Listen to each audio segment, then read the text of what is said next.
Hello and welcome to my YouTube channel. In today's video we're going to be looking at how to draw these flowers. This was a photograph I came across on Pixabay, and I will, as usual, link this down below in the description if you want to go ahead and have a look at this picture yourself. You can either work from it by printing it off or by just looking at it on your monitor, either on your phone or your computer. The reason I was drawn to it initially was because of it being a wild rose that we have a lot around here, and when I was off on a walk the other day we saw lots of them out at the moment.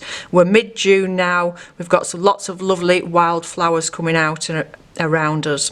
So it's a really pretty little flower, and it's really what a lot of our roses derive from. They're obviously cultivars of these wild roses initially. So we've got this lovely blush of pink on the outside, and then it's white in the centre, looks lighter as it opens up. But when I looked at it, I thought that is really good drawing practice, because you've got two very open flowers facing slightly different directions. You've got a couple of little buds, and then you've got some background flowers that are facing in the other direction. So when you start to draw a flower in a little group like this, don't start by thinking of drawing the individual flowers or the individual petals. When you initially look at it, look at the space that the whole thing fits in. So look at this shape and have that shape in mind to begin with. That's where everything's going to fit into. And before you start drawing, think perhaps about things you might leave out. So here we've got the stems going up, but behind there we've got another flower in the background. And you might want to leave a lot of that detail out to make these stems stand out more, and to make it more about these foreground flowers and a much less complicated drawing than you might otherwise do. We've got a bud here that's just about to open, and we've got some petals here of another flower that's obviously sat quite proud. You might want to leave this petal out. It looks like it might be from another flower, it might be from this flower, but it just sort of breaks that line and it alters the picture a little bit. It might be nice to make something of this bud, something of this flower here, and just perhaps leave this here and have a straighter line across the top there. So just have a think about all these things before you even start putting anything on your paper. Study what you're doing and what the subject that you're drawing, whether it's from life or from a photograph. Have a really good look and think about it. Think about things that you might omit. I've said this in other videos before. You're not taking a photograph, you're creating an artwork, so there might be things you want to change to make a better composition. So think about the things you want to leave out as well as the things you want to draw. We've got lots of leaves here out of focus in the background. You don't want to be drawing those. If you want to put them on, you might want to put them on with just some watercolour, very wet and very loose, and allow them to sort of dissolve off into the background. You don't want any harsh drawing lines on those, but you may want to draw one or two of these foreground leaves and the buds here.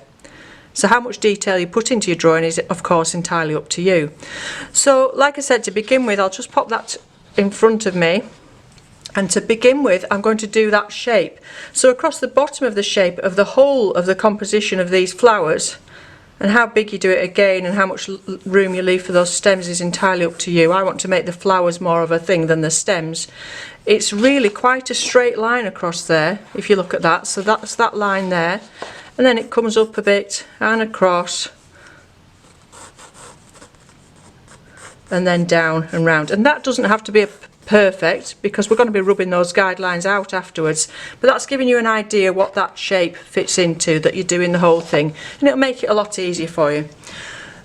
And then if you look at where the flowers fit in, so they're more or less half and half. If you look halfway along, you've got one to each side, and then you're about a third or a quarter of it, or the third of the way down where these two start.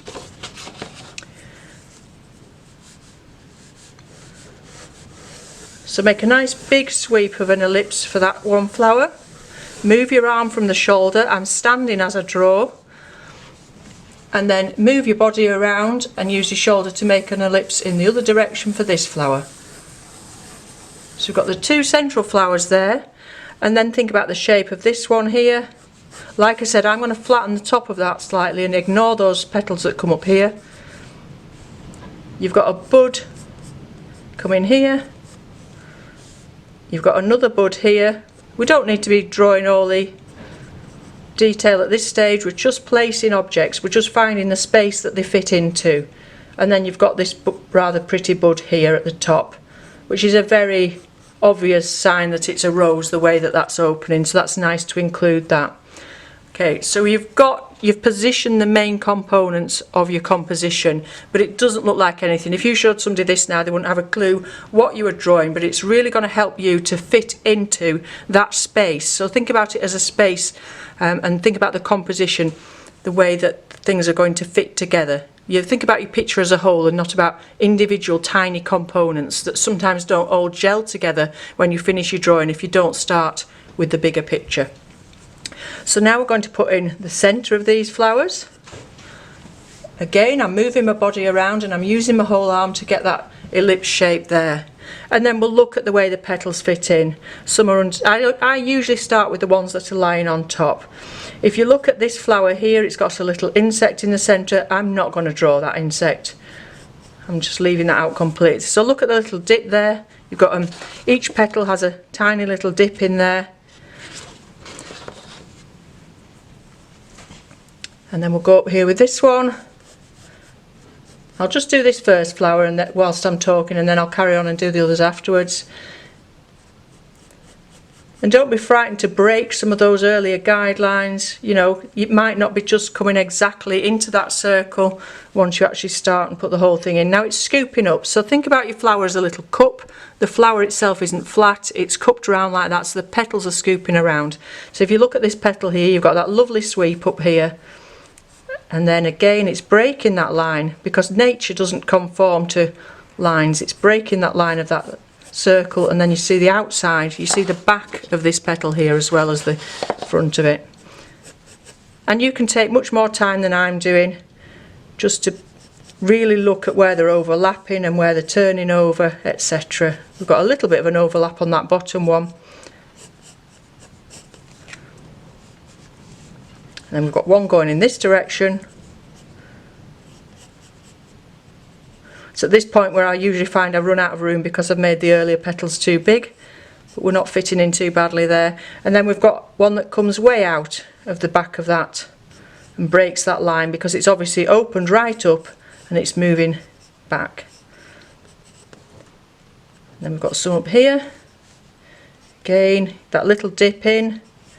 Just look at the edges of those petals, it gives that shape.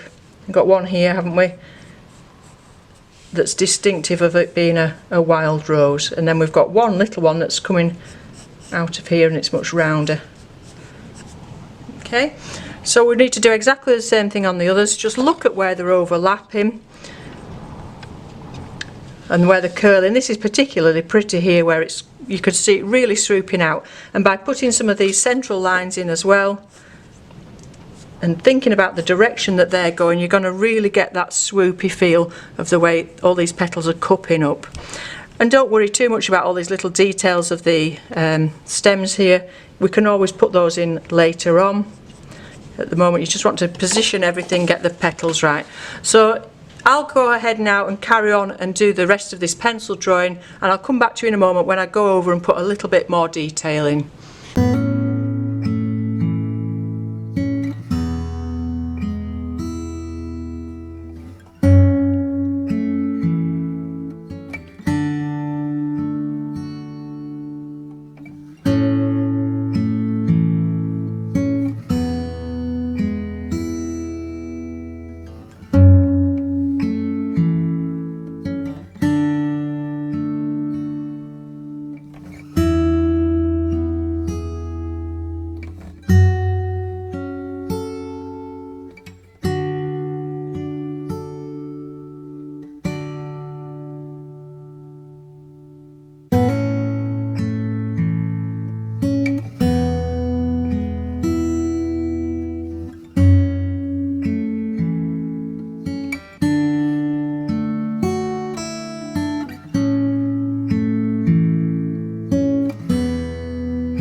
Okay, so once you're at this stage and you're happy with the placement of your flowers and the angle of them, and you've got the petals all going in the right direction, you're really ready to start and put more detail on. So if you wanted to carry on now with pencil, you could do that. At this stage you want to get your rubber, your eraser, and very carefully remove all those earlier guidelines. you might be a little less messy than me and hopefully not have your guidelines just as much to rub out as I might have. I wanted it to show up for the camera, but so if you very carefully get rid of all those guidelines, you could then carry on with your pencil, putting more detail in of all these little bits here, of some of the lines of the direction of the rose like we talked of before, and some more lines and the serrations in the leaves, etc. And then start and build up the tone, and you could do the whole thing as a pencil drawing if you wanted to, or you could get some coloured pencils and use those, or once you were happy with your pencil drawing and you'd removed those guidelines, you could then go on with some watercolour. What I'm going to do is I'm going to do it in ink, and I've decided today to use my dip pen. I haven't used it for a little while, so the ink that I'm using here is by Dale Rowney. It's a calligraphy ink and it's waterproof and light fast, and it's a black one, and I'm using a dip pen that I've had for years, as you can see by the state of it. So I'm going to go ahead and do it all in ink, and then once that's completely dried I will remove those guidelines. So the pencil work that I've got there really is just a guideline. When I come to do my ink, I will try and get a little bit more character of the rose in by getting some of these spiky edges to the leaves, and these little tips here, these are all very characteristic, the way that little leaf flicks up there, and again you've got a little leaf here flicking up. It's all going to make it look like our rose, so don't worry too much about it looking exactly like the photograph itself. Like I said before, we're not drawing a photograph, we're not taking a photograph, we're creating an artwork, but it needs to look like a rose. So you want it to give that, you know, get the essence of the flower by getting these little bits that make it very specifically a rose. So the shape of this bud, the way it's opening, these little dints and dents on the edge of the petals. I think this one's actually got some damaged petals, but that again gives it a little bit more character. And again, these little sharp tips on the end. So it's all those little things together that are going to give it the character, which is what you're looking for. So think about that whilst you're drawing. And also, if you are just doing it in pencil, really look at where it's shady. And I think perhaps the camera here has got an awful lot of light on this flower. You could absolutely, if you wanted to, use some artistic license and enhance some of the shadows to get a little bit more difference between the light and the shade. But you can see how we've got shadows on the stem and underneath the buds where the light's not touching. Okay, so I'll go ahead now and do the whole thing in ink. You have to be very careful with ink. It's a good idea always to have tissue to hand and to have a pot of water to hand, so that if you do knock anything over or you do make a mistake and a splodge, you're there ready to correct that. So if you do splodge your ink, don't try and dab it off or anything. Try and suck it up either with a brush or a bit of a tissue. So don't panic straight away. Just think of how you're going to correct it and how you can mend it rather than abandoning the whole thing. Okay, so I'll go ahead now and put some ink on this, and I'll come back and have a chat with you when I've finished doing that.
For me, that's enough detail. You could of course put more detail if you wanted to. It all depends on your own personal style, etc.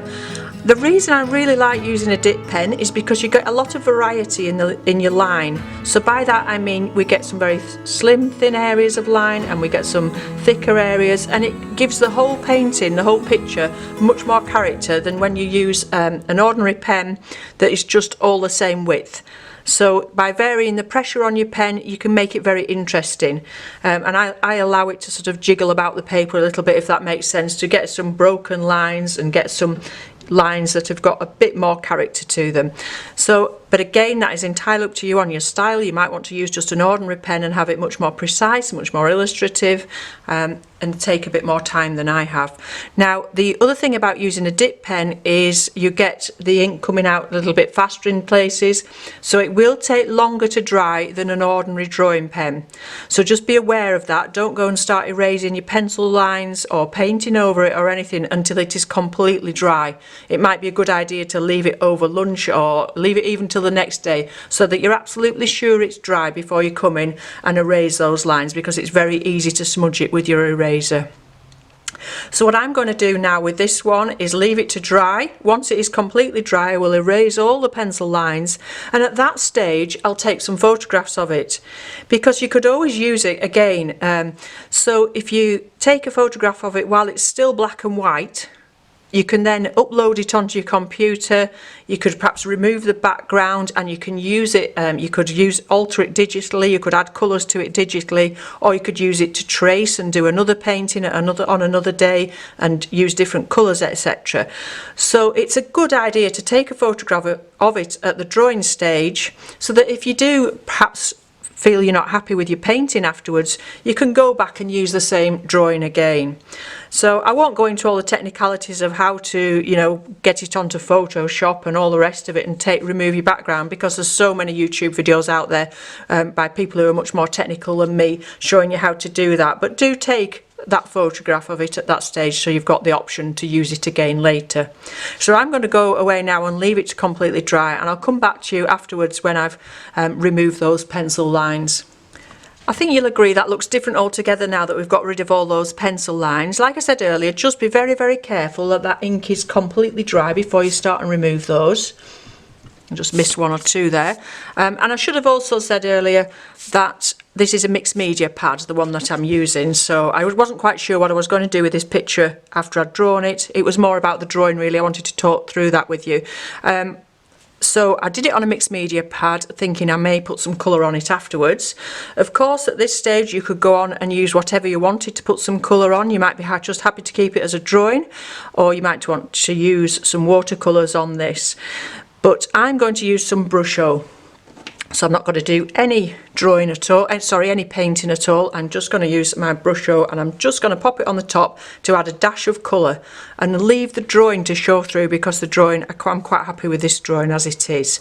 So I have taken a photograph of it, so if this all goes wrong, it doesn't matter. I can use that photograph to trace, or to have another go, to print it off, to use it as a colouring in sheet, anything I wanted to do with that. You could flip it and have some coming the other way. You could use it on wallpaper, anything. So really, I wanted to stress to you that it is a great idea to take a photograph of your drawings. So all I'm going to do is I've chosen two colours in the Brusho. So I've chosen a really pretty one, Sunburst Lemon and some Alizarin Crimson. I'm not going to bother with the green.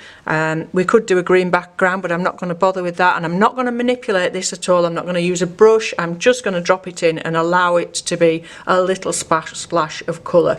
So I'm just going to squirt the whole thing with some water using the bottle. That's quite wet, and then I'll just drop this colour in, and I want it to be quite wet because I want these colours to move out and sort of go a little bit fainter. I want the black lines not to be hidden. So I'm sort of in the general direction of where that yellow is in the centre of the flowers there, and then a little bit more on the leaves and the background, and that is enough. That's enough yellow. And some red, just so that we know that these are red flowers, pink flowers should I say. And like I said, I'm not going to bother at all with the green. You could do that if you wanted to. I just feel it'll get a little bit messy. I'm just adding extra water so that it's not too thick and so that those black lines continue to show. And then we won't really see what it looks like until it's all dried overnight. So you need to leave that to dry. Brusho looks very different once it's dried to when you put it on. And the temptation with Brusho is to carry on and put too much on. Don't do that. Be really sparing with it. Use just a little bit. You can always put some on again tomorrow once it has dried if you feel you need to go darker or more colourful in areas. But I think less is more with Brusho. So just a couple of little sprinkles, lots and lots of water so that it's nice and light and not too heavy. And see where it's puddling there. At this stage you might want to just suck up some of that water. But again, you don't have to. You could just leave that overnight and then you'll find that you get lots of little interesting effects. And look at all these effects already starting to happen. And this is pretty with this background one as well. So I'm going to leave it like that and I'll take a picture of it when it's dried tomorrow and save that. But like I say, we've still got that other one we can have a go at doing lots and lots of different ones, and we could even try another Brusho one and add some green to it. But I thought for a pretty little picture that's probably going to be enough just with the two colours there, because of course those of you that are familiar with Brusho will know that you get so many more colours coming out of that. So we can see we've got some lilac colours here coming out of that red. And down here, and the way that they mix together, we've got a lovely orange colour there. So although we've just used those two little pots, we've got lots going on there, and it's made a very pretty, pleasing little picture. So we were making an artwork. We weren't doing a photograph. We weren't taking a photograph. We were using a bit of artistic license and making from this photograph something quite unique of our own. And everybody's will be different, particularly if you use the Brusho, because it's so unpredictable. So I hope you've enjoyed that. For those of you that have Brushos, you could give that a go with Brushos, and if you haven't got them, don't worry at all. You could do something very similar with watercolour. You could just wet your whole paper and drop two or three colours in and just allow it to move around the paper. So however detailed or loose you want to do it with this photograph is entirely up to you, and of course you can find that down below in the description there. So if you've got any questions at all that you want to ask, if you want to put those in the comments below, and I will endeavour to get back to you as soon as I can. In the meantime, enjoy your painting and drawing. Have a good weekend, and I'll see you again next week with another tutorial or demonstration. Thanks for watching, and bye for now.